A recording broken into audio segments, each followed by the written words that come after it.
दोस्तों नमस्कार, मैं राम सूरत यादव। मोदी सरकार एवं मोदी के मित्रों ने ये भूल गए थे कि हमारे ऊपर भी कोई है या हमारे ऊपर भी कभी न्यायालय का शिकंजा कसा जाएगा। और आज आप देख रहे हैं जिस तरीके से मोदी सरकार को सुप्रीम कोर्ट से बार बार फटकार लग रही है और मोदी के मित्रों को जिस तरीके से अब सुप्रीम कोर्ट ने आफत आई है, उसको देख करके ऐसा प्रतीत हो रहा है कि आने वाले समय में अभी बहुत बड़ी मुश्किल में मोदी सरकार जाने वाली है। और आपको बता दें कि बाबा रामदेव किस तरीके से कोरोना काल में डॉक्टरों का मजाक उड़ाया था और एक तरीके से भ्रामक प्रचार के माध्यम से भ्रामक प्रचार करके अपने दवाओं को किस तरीके से आपदा में अवसर की तलाश किया था। और उसी समय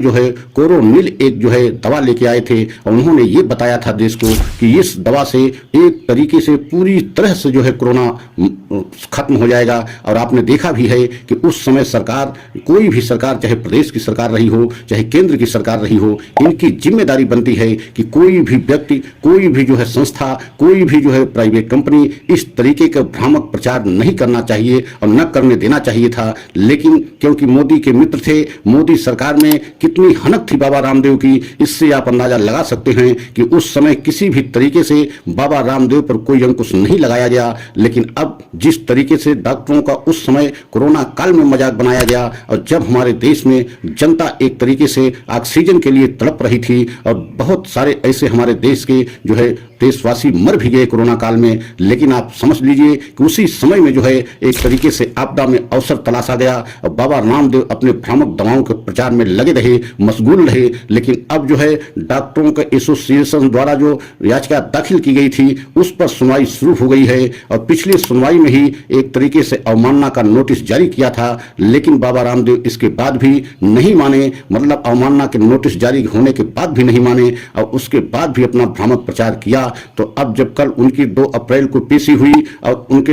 एमडी की पेशी हुई बालकृष्णन के, तो आप समझ सकते हैं कि धीमा कोहली की बेंच ने, जस्टिस धीमा कोहली की बेंच ने बाबा रामदेव की हेकड़ी निकाल दी। और हेकड़ी ही नहीं निकाल दी, स्पष्ट शब्दों में कह दिया कि आप बहुत बड़ा अपराध किए हैं, डॉक्टरों का मजाक किया है, डॉक्टरों के पूरे देश में मजाक उड़ाया है। और जब देश कोरोना काल में एक तरीके से आपदा में था, उस समय अपने भ्रामक प्रचार के माध्यम से आप देश में भ्रामक प्रचार करके गुमराह किया और सरकार को भी लताड़ लगाते हुए, फटकार लगाते हुए कहा कि आप जब उस समय सरकार में थे तो आपकी जिम्मेदारी क्या थी कि इस तरीके का भ्रामक प्रचार किया जाए, लेकिन उस पर रोक न लगाई जाए। तो आप समझ सकते हैं कि बाबा रामदेव ही नहीं बल्कि केंद्र सरकार की तरफ से पेश हुए थे सॉलिसिटर जनरल तुषार मेहता को भी फटकार लगाते हुए धीमा कोहली की बेंच ने स्पष्ट कह दिया कि हम किसी भी कीमत पर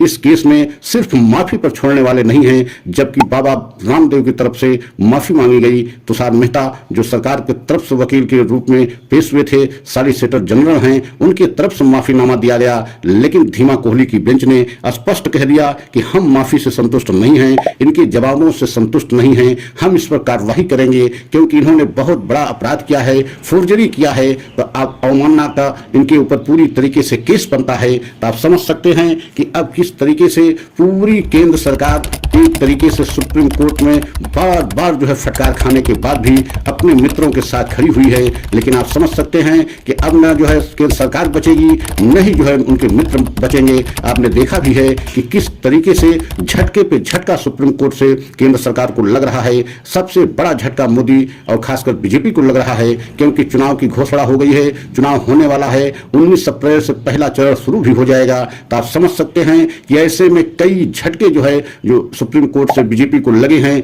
और अभी एक तरीके से चुनावी चंदा का सच पूरे देश के सामने आया है, उससे बीजेपी उबर भी नहीं पाई है। उसके बाद उनके मित्रों की अब एक तरीके से सुप्रीम कोर्ट में क्लास शुरू हो गई है और आने वाले समय में क्या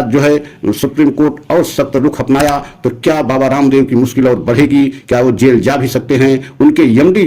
बालकृष्णन वो भी जेल जा सकते हैं। क्योंकि जिस तरीके से इस समय सुप्रीम कोर्ट का रुख है उससे तो लगता है कि अब बाबा रामदेव को किसी भी तरीके से माफीनामा स्वीकार सुप्रीम कोर्ट नहीं करेगा और सख्त लहजे में अगली तारीख 10 अप्रैल की तारीख दी गई है और 10 अप्रैल को भी एक पर्सनल इनको बाबा रामदेव को और उनके एमडी को पर्सनल बुलाया गया है कि ये दोनों लोग 10 अप्रैल को भी उपस्थित रहेंगे और उस दिन सुनवाई होगी। उस दिन की सुनवाई में जस्टिस धीमा कोहली की बेंच क्या जो है एक्शन लेती है, क्या कदम उठाती है, यह देखना होगा। लेकिन इतना तो तय है कि चुनाव से पहले सरकार की तरफ से पूरी तरीके से जिस तरीके से बाबा रामदेव को बचाने की कोशिश की गई वह पूरी तरीके से विफल रहे और बाबा रामदेव की मुश्किल बढ़ गई है और सरकार को इतनी ज्यादा फटकार लग रही है कि अब सरकार भी एकदम पैक फुट पे पहुंच गई है। और आप देख रहे हैं कि चुनाव से पहले अभी कई जो है मामले में सुप्रीम कोर्ट का फैसला आना बाकी है, वो चाहे ईवीएम को लेकर के हो या ईडी के अधिकारों को लेकर के हो, ये सारे फैसले अभी आने हैं। ऐसे में बीजेपी को झटका लगना तय माना जा रहा है क्योंकि इसका असर पूरे देश पर पड़ना तय है, क्योंकि इसी समय चुनाव हो रहा है और भ्रष्टाचार का जिस तरीके से चुनावी चंदा का घोटाला पूरा देश के सामने आया है और सुप्रीम कोर्ट की सख्ती के कारण ही आया है, नहीं यह भी सच देश के सामने न आता। तो हमारा वीडियो आपको अच्छा लगा हो तो लाइक सब्सक्राइब करें, वीडियो को अंत तक जरूर देखें। अगला वीडियो हम पुनः लेकर के आपसे मिलेंगे। जय हिंद, जय भारत।